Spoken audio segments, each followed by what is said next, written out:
అందరికీ నమస్కారం అండి. బాగున్నారా? నేనైతే చాలా చాలా బాగున్నాను. వెల్కమ్ టు మా ప్రయాణం. హరే కృష్ణ కృష్ణ కృష్ణ హరే హరే, హరే రామ రామ రామ హరే హరే. ఇస్కాన్ టెంపుల్ అండి తిరుపతిలో. భలే బాగుంటుంది. చెప్పాను కదా అన్నయ్యల ఇంటి దగ్గర నుంచి చుట్టూ దర్శనాలకు వెళ్ళామని. ఈవినింగ్ టైంలో వెళ్ళానండి.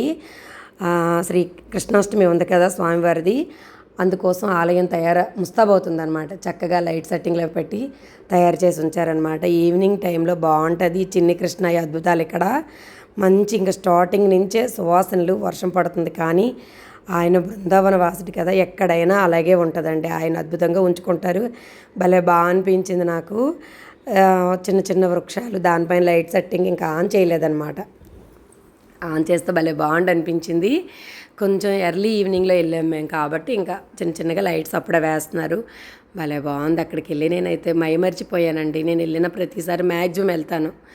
ఒక లాస్ట్ 2 టైమ్స్ అయితే వెళ్ళలేకపోయాను. ఇక్కడ పాల సముద్రం చిలుకుతారు కదా దేవతలు రాక్షసులు, ఆ సన్నివేశాన్ని ఇక్కడ ఇలా పరిచారనమాట. భలే బాగా అనిపించింది. చిన్న కొలను ఉందండి. ఆ కొలంలో నెమల ఆకారంగా తెప్ప ఉందనమాట.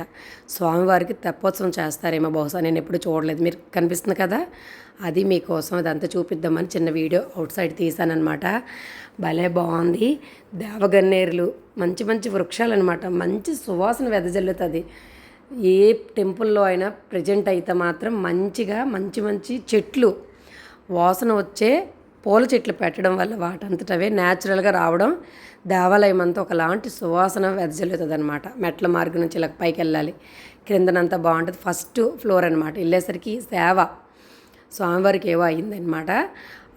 కర్టెన్ దించుంది. వెళ్ళిన కాసేపటికి కర్టెన్ పైకి లాగారు. ముందు తులసి ఉందండి. తులసి చుట్టూ మంచిగా ప్రదక్షిణాలు, లోపల నుంచి పూలు ఇచ్చారు. అందరు జడలో పెట్టుకున్నారు. కొంతసేపు కృష్ణుడికి సేవలాగనమాట. కొన్ని నామాలు చెప్పించారు, హారతి ఇచ్చారు.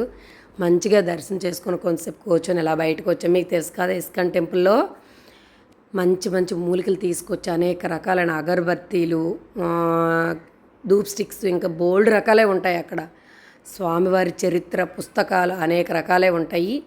పిల్లలు వస్తే మాత్రం దర్శనం వరకే అండి. దాని తర్వాత మనం ఏం చూస్తామని చెలో అంటారు. అసలు అగరబత్తీలు ఇలా తీసేసరికి మా పిల్లలు కూడా పదమ్మ అంటున్నారు. సరేలని చెప్పి ఇలా బయటకు వచ్చి 1 by 1 అలా చూసుకొని, స్వామివారి టెంపుల్స్ డెవలప్మెంట్ చేయడానికి అనుకుంటా ఇక్కడ ప్రతి దగ్గర ఏదో ఒకటి ఉందన్నమాట.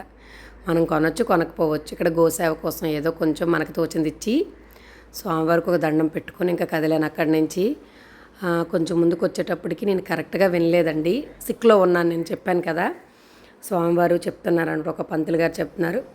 ఎక్కడనేది నాకు కరెక్ట్గా గుర్తులేదు. అక్కడ దేవస్థానం అవుతుంది, మీకు వీలైనంత మీరు ఇవ్వచ్చు అని ఆయన ఏదో చెప్తున్నారు. తెలుగు వాళ్ళమనే కాదు, ఎవరైనా వీళ్ళు ఈజీగా క్యాప్చర్ చేయగలరు. చాలా పెద్దవాళ్ళు చాలా చూసే ఉంటారు కదా. నేనైతే కృష్ణాష్టమి రోజు వెళ్ళలేకపోయాను. బిఫోర్ డే వెళ్ళాను నేను. నా దర్శనం అయితే అద్భుతంగా స్వామివారు నాకు దర్శనం ఇచ్చారు. చాలాసేపు కూర్చొని హరినామ కీర్తన చేసుకుని కొంతసేపు అలా బయటకు వచ్చామన్నమాట. పెద్దవాళ్ళు కాబట్టి వాళ్ళు చెప్పింది ఖచ్చితంగా కొంతసేపు వినాలి. పిల్లలు ముందుకు నడిచేసారు. నేనైతే అలా శ్రద్ధగా కాసేపు విన్నాను. ఇలా ముందుకు వచ్చేసరికి నేతి వాసన, నేతితో చేసిన స్వీట్స్ అనమాట. చాలా రకాలే. అన్నీ అలా చూసుకుంటూ మనం నచ్చితే కొనచ్చు, లేదంటే లేదు. చాలా పెద్దవారండి. ఒక ఆమె ఎక్కడి నుంచి వచ్చారో నడవలేకపోతున్నారు కూడా. అది కూడా తీసుకెళ్తున్నారు. చూసారు కదా, స్వామివారి దర్శనానికి తీసుకొచ్చారు. బయట నుండి చూస్తే అనేక రకాలైన లైట్స్తో స్వామివారి మందిరం అని అద్భుతంగా మెరిసిపోతుందండి. అంత బాగుంది. ఇక్కడ ఒక పెద్ద ఆయన ప్రసాదం ఇస్తున్నారు. తీసుకోవాలంటే అదృష్టం ఉండాలన్నా నేను. ఆయన పొంగిపోతున్నారండి పెద్ద ఆయన. భలే బాగా అనిపించింది. అక్కడ ఎటు చూసినా కృష్ణ స్వరూపాలన్నమాట, ఆయన పాదాలు. ఓకే అండి, మరో మంచి వీడియోతో మళ్ళీ కలుద్దామండి. Thank you.